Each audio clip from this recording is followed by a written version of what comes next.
Senator Elizabeth Warren, Democrat of Massachusetts, called Friday for the Senate Armed Services Committee to investigate a 2019 airstrike in Baghdad, Syria that killed 70 people, including dozens of women and children.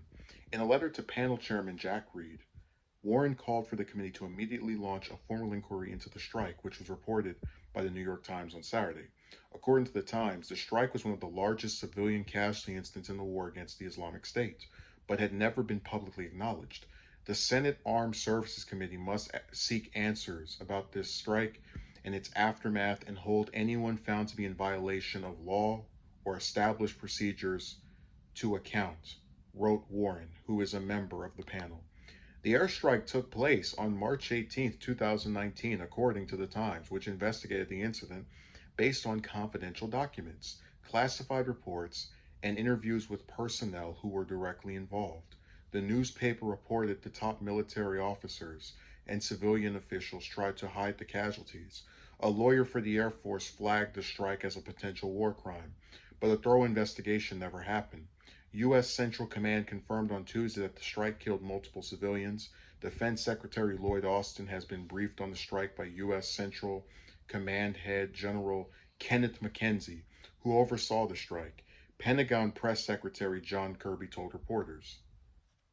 Warren said the panel should compel testimony from officials who had authority over the strike and any subsequent investigations that followed it. She also called for the panel to investigate the legal justifications of the strike, the civilian harm that it caused, and military's response to reported casualties. So, I always talk about my contempt I've had for Warren for the last year or so, ever since she made up that lie about Sanders being sexist to help out her dying presidential campaign.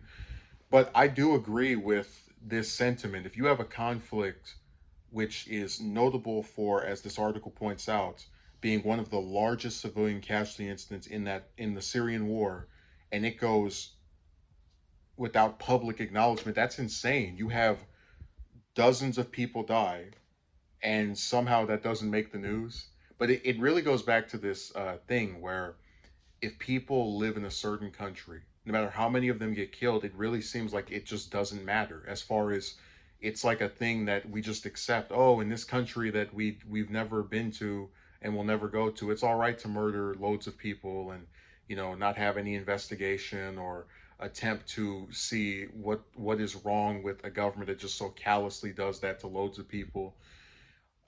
And I'm not surprised the U.S. and those who are actually in charge of investigating this stuff didn't do their job. They don't care as long as it's not Americans or on American soil. We have blood to spare. It's a really disturbing policy. It's a complete obfuscation and lack of empathy. But it's hopefully something that might get rectified if this gets investigated, which I'm not too optimistic about, but it's nice to see Warren, at least posture that she's concerned.